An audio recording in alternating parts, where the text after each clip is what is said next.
Kamusta mga kababayan sa Pilipinas, US, Canada, Dubai at saan man kayo naroon? Breaking news alert! Alam niyo ba na ang Iglesia ni Cristo, INC, ay naglunsad ng napakalaking rally noong 2025 na nakafocus kay Vice President Sara Duterte? At oo, tinututukan nila ang Catholic Church dahil sa kanilang galitang laban sa impeachment ni Sara. Shocking, right? Pero teka, bakit nga ba nagkakagulo? Ano ang totoong issue dito? At bakit parang laging nasa gitna ng kontrobersiya ang INC at ang Katoliko? No? Sa video na ito, pag-uusapan natin ang hot na hot na political drama sa Pilipinas, ang INC rally ng 2025, ang suporta nila kay VP Sara at ang tensyon sa pagitan ng INC at ng Catholic Church na nagpapainit sa impeachment saga. Hold on to your seats dahil ito ay puno ng kwento, analysis at juicy na political satire na siguradong magpapatawa at magpapaisip sa inyo. Okay, target natin dito ang mga kabataan at OFWs na gustong malaman ang totoong score sa politika ng Pilipinas. Kaya i-like, i-share, at i-subscribe mo yan, mga katropa. Let's hit 10,000 likes for this video, okay? At kung gusto nyong suportahan ang content natin, magpadala ng super thanks, syempre, para sa kape ko. Bago tayo mag-dive, i-hit nyo na ang notification bell para updated kayo sa mga susunod nating spicy na political exposés. Kung nasa US, Canada, Australia, Dubai o kahit sa 60 countries na binanggit natin, mag-comment kayo ha ng laban INC o impeach Sara. Depende sa side nyo. Sabihin nyo rin sa amin kung saan kayo nanonood. Shout out sa mga nasa Riyadh, Toronto at Davao. Okay, noong May 2025, naglunsad ang Iglesia ni Cristo ng isang napakalaking rally sa Quezon City, Metro Manila na dinaluhan, no? Ay, hindi po yun. Hindi po Quezon City, sorry. Sa ano po yan? Wait lang po ha. Okay, no? January 2025 po, no? Okay. Talagang milyon-milyon po ang umaten po dyan sa Quirino Grandstand, no? Wherein si Senator-elect, no? Dati ay Congressman Marcoleta ay nagsalita diyan po sa Quirino Grandstand, no? Okay? Hindi po libo-libo kundi milyon-milyon, no? Yan. Milyon-milyon po. Parang diyan po sa Quirino Grandstand, 1.5 billion yata ang pumunta. Pero nung may mga iba't ibang lugar po kasi at that time nasa Ilocos po ako noon ano din po yun, sa mga probinsya, libo-libo. Umaten. Kaya sumatotal, parang ano po yata yun 5 to 6 million, no? Para suportahan si Vice President Sara Duterte sa gitna ng kanyang impeachment trial. Pero bakit nga ba nag-rally, no? Ang INC ng January? Okay, no? Nung Enero, January 13, 2025, milyong-milyong miyembro ng Iglesia ni Cristo dumagsa sa Quirino Grandstand sa Maynila. Sabay ng mga rally sa Davao City, Cebu City, Iloilo City, Cagayan de Oro City, Ilocos Region, Pangasinan, Isabela, lahat yan, no? Para sa National Rally for Peace. Ayon sa Philippine National Police, umabot ng 1.5 million ang dumalo sa Maynila lang, ha? Okay? Habang milyon-milyon din ang umaten sa iba't ibang mga bansa, parang 6 na milyon yun, no? Ang layunin, suportahan si Vice President Sara Duterte laban sa impeachment at tawagan ang kapayapaan sa gitna ng political rift ni President Marcos Bongbong at Duterte Sara. Pero bakit nga ba biglang nag-rally ang INC? Sabi nila, ang impeachment ay isang political vendetta laban kay Sara. Kasi nasabing pinangungunahan ng mga kaalyado ni Marcos at sinusuportahan ng Catholic Church. Teka nga, hindi ba't ang INC ay kilala sa black voting at malakas na impluwensya sa politika? Isang kwento mula sa Quirino Grandstand. Si Kuya Roy, isang INC member mula sa Tarlac na gumagamit ng wheelchair naglakbay kasama ang pamilya para sumali. Sabi niya, nandito kami para sa kapayapaan, ayaw natin ng impeachment, suporta kami kay Pangulong Bongbong Marcos at VP Sara. Pero sa kabilang banda, may mga Katoliko na nagsasabi, kung walang ginawang mali si Sara, bakit takot siya sa impeachment? Parang pelikula ito Ang tensyon sa pagitan ng INC at Katoliko ay next level drama. Ang INC rally ay hindi lang tungkol kay Sara. Ito ay tungkol sa power play sa politika. Ang INC na may 2.8 million members ay kilala sa kanilang block voting.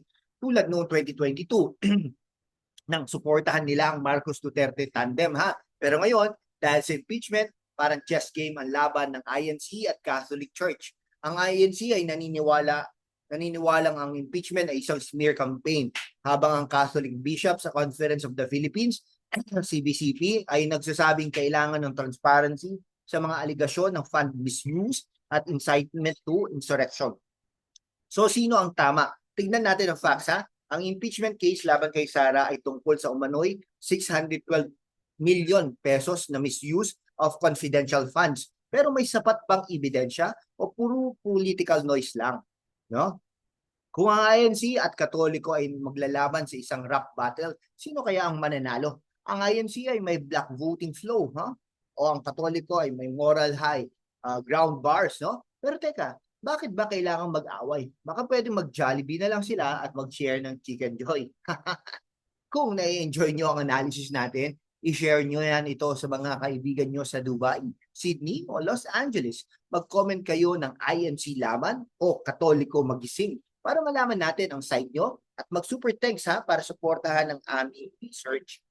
Ang Catholic Church sa pamumuno ng CBCP ay naglungsad ng panawagan para sa moral courage upang ituloy ang impeachment laban kay Sara. Ayon sa kanila, ang mga aligasyon ng fund misuse ay nangangailangan ng accountability. Pero teka, bakit nga ba sila galit? Ang CBCP at iba pang Catholic groups tulad ng Ateneo School of Government ay naniniwalang ang impeachment ay tungkol sa hustisya, hindi politika. Ngunit ang INC, sabi nila, ito ay witch hunt na pinangungunahan ng mga Marcos loyalists at ng simbahang Katoliko. Parang Game of Thrones sa drama, no? Sa EDSA Shrine, nagtipon ng mga Katoliko para magdasal laban sa corruption at suportahan ang impeachment. Si Ate Maria, isang OFW mula sa Dubai, nagsabi, kailangan natin ng gobyernong malinis.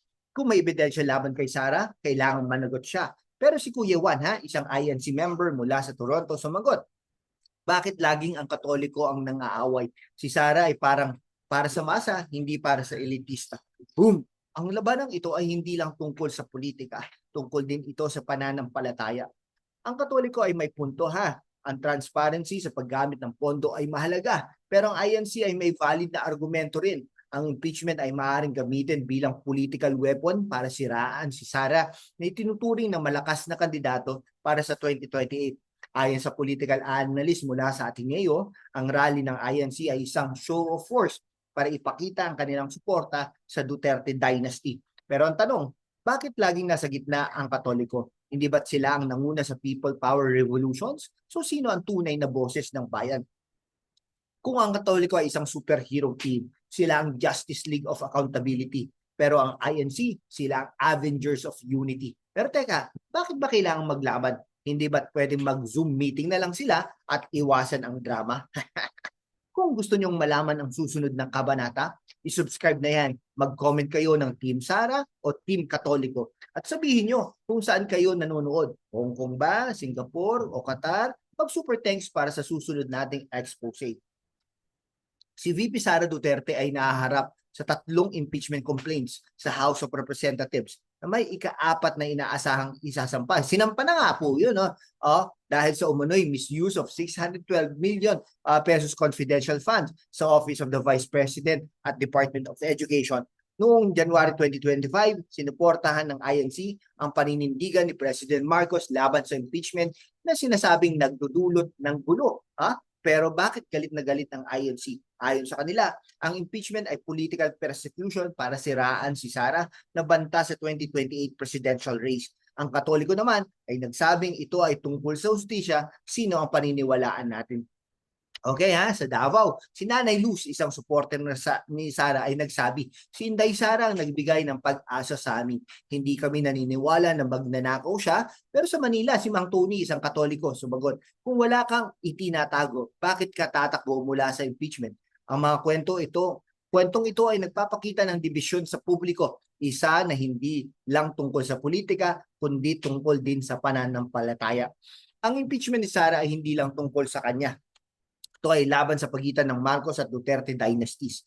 Ayon sa Business World, ang INC rally ay nagpapakita ng suporta sa Duterte dynasty na malapit sa INC. Kung makonvict si Sara, maaaring ma-disqualify siya sa 2028 race. Pero kung ma-acquit, lalong lalakas ang INC at Duterte Black. Ang INC rally ay nagpapakita ng kanilang political muscle, pero ang Katoliko na may 85.65 million members ay nananatiling malakas sa moral influence, no? Kung si Sara Duterte ay isang action star, ang impeachment ay ang kanyang final boss battle. Pero sino ang kontrabida? Ang Marcoses, ang Katoliko, o ang buong sistema? Abangan sa susunod na kabanata. Kung gusto nyong malaman ang susunod na kaganapan, i-like at i-share na yan, ha? Mag-comment kayo ng Laban Sara o Hustisya muna. At sabihin nyo kung nasaan kayo, Japan, Saudi o New Zealand. Mag-super text din para sa team natin. Okay ha, para sa mga OFW sa Dubai, Toronto, Sydney at iba pang panig ng mundo. Ang labanang ito ay mahalaga dahil ito ay tungkol sa kinabukasan ng Pilipinas. Ang INC rally ay nagpapakita ng kanilang mobilization power habang ang Catholic Church ay gumagamit ng moral authority para i-push ang accountability. Ang resulta ng impeachment ay maaaring magbago ng direksyon ng ekonomiya at foreign policy ng bansa. Si Ate Joy, isang nurse sa Dubai, nagsabi, kahit nasa abroad kami, sinusubaybayan namin ito. Si Sara ay para sa OFWs dahil sa kanyang mga programa. Pero si Kuya Mark, isang Katoliko sa Canada, sumagot, kailangan natin ng transparent na gobyerno, hindi pwedeng puro politika. Ang mga kwentong ito ay nagpapakita ng polarisasyon kahit sa mga Pilipino abroad. Sa global context, ang INC rally ay nagpapakita ng kanilang kakayahang mag-mobilize ng 1.5 million na tao sa Manila at libo-libo pa sa ibang lungsod. Ang Katoliko naman ay patuloy na malakas dahil sa kanilang bilang at kaysaysayan ng people power. Pero ang tanong, sino ang mas malakas sa publiko? Ayon sa analyst, ang INC ay may edge sa black voting, pero ang Katoliko ay may mas malawak na suporta sa masa. Sa 25 midterms, ng kandidato at nagpapakita ng kanilang impluensya. Kung ang Pilipinas ay isang reality show, ang INC at Katoliko ang dalawang finalist. Pero sino ang magwawagi sa public vote? O baka magkatay at kailangan na sudden death round? Kung gusto nyong malaman ang susunod na kaganapan, i-subscribe na yan. Mag-comment kayo ng OFW Power at sabihin nyo kung saan kayo nanonood. Hong Kong, Italy o Singapore. Mag-super thanks na rin please para sa susunod nating mga videos. So ano natutunan natin? Ang INC National Rally for Peace noong January 13, 2025 ay isang powerful na nagpapakita ng suporta kay VP Sara Duterte at hamon sa Catholic Church. Ang impeachment saga ay nagpapakita ng mas malalim na laban sa pagitan ng INC at Katoliko na parehong gustong i-claim ang moral at political high ground. Pero sino ang tunay na boses ng masa? Ang INC na may black voting power o ang Katoliko na may moral authority? Ang sagot ay nasa inyo mga kababayan. Kung na-enjoy nyo ang video na ito, i-share, i-subscribe na yan, mag-comment kayo ng Laban Pilipinas at sabihin nyo kung saan kayo nanonood. Davao, Dubai, o Toronto. Magpadala ng super thanks please para suportahan ang aming team na nagdadala ng hard-hitting political content. Salamat sa mga OFW sa US, Canada, Australia at doon sa 60 countries na bansa na binanggit natin in the past. See you in the next video. Maraming salamat. God bless you all.